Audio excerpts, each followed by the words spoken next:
સોમનાથ નમસ્કાર મિત્રો આજે આપણે વંથલી તાલુકાના ઉબેણ નદીના કિનારે સર્વે નંબર 1187 અને ગોવિંદભાઈ હિરાણીની આ જમીન ઉપર ઊભા છીએ।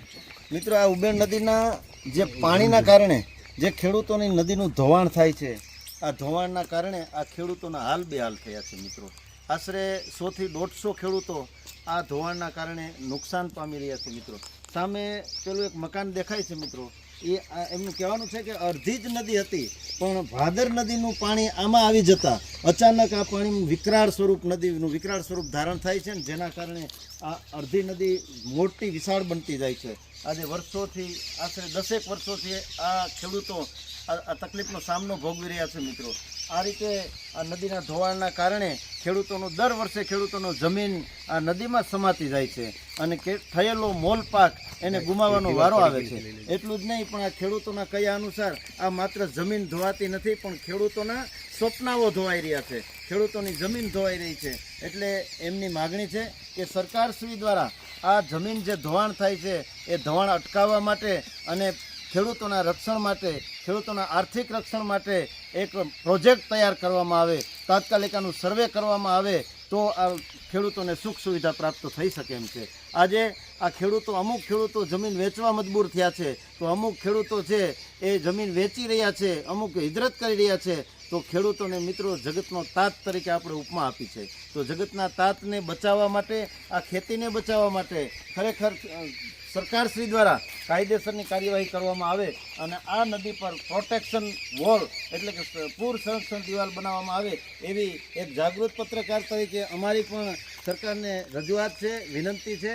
અને આ જે ખેડૂત વર્ગના તમામ જે પીડિત લોકો છે એ પણ સરકારશ્રી પાસે રજૂઆત કરી રહ્યા છે। જોકે આ બાબતે અવારનવાર એણે ઉચ્ચ કક્ષાએ રજૂઆત કરી છે, પણ આજ દિન સુધી કોઈ નક્કર કાર્યવાહી થઈ નથી। તો હવે શરૂઆત અમે લડતની કરી રહ્યા છીએ અને સરકાર દ્વારા આજે ભારતના વડાપ્રધાન છે આદરણીય નરેન્દ્રભાઈ મોદી સાહેબ કે જેઓ ખેડૂતોને વિકાસ માટે અવનવી યોજનાઓ અમલમાં મૂકી રહ્યા છે, તો આ એક પ્રોજેક્ટ પણ કરવામાં આવે તો ખરેખર મોદી સાહેબ અને ભાજપ સરકારને ખરેખર યશ કલંકીનું પીછું સામેલ થશે।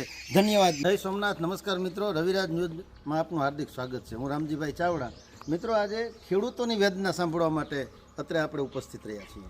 આજે ઉબેણ નદી છે અને આ નદીના કિનારે આ ખેડૂતો છે જેની જમીનો આવેલી છે, અને ઉબેણ નદીના ધોવાણના કારણે આ જમીનો એટલી બધી ધોવાઈ જાય છે, ખેડૂતોના તૈયાર થયેલા મોલ પાક જે બગડી જાય છે, જેથી ખેડૂતોને રાતા પાણીએ રડવાનો વારો આવે છે।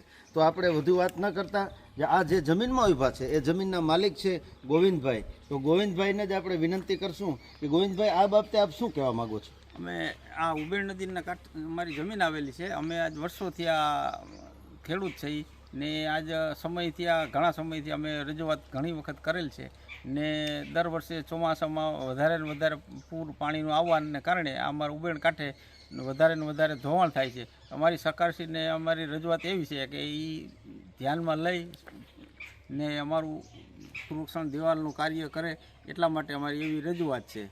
અચ્છા, તો ગોવિંદભાઈ, તમે કેટલાક ખેડૂતો આમાં આશરે છો કે જે આ નદીના ધોવાણના કારણે ખેડૂતો બેહાલ થઈ રહ્યા છે, એવા ટોટલ ખેડૂતો કેટલા હશે? અમે આશરે ખેડૂત 50 થી 60 ખેડૂત એવા છે કે અમારે વીઘો 2 વીઘા 3 વીઘા એ રીતે એક ખેડૂતની જમીન નદીમાં, અમુકને 5-5 વીઘા સુધીની જમીન નદીમાં ધોવાઈ ગઈ છે।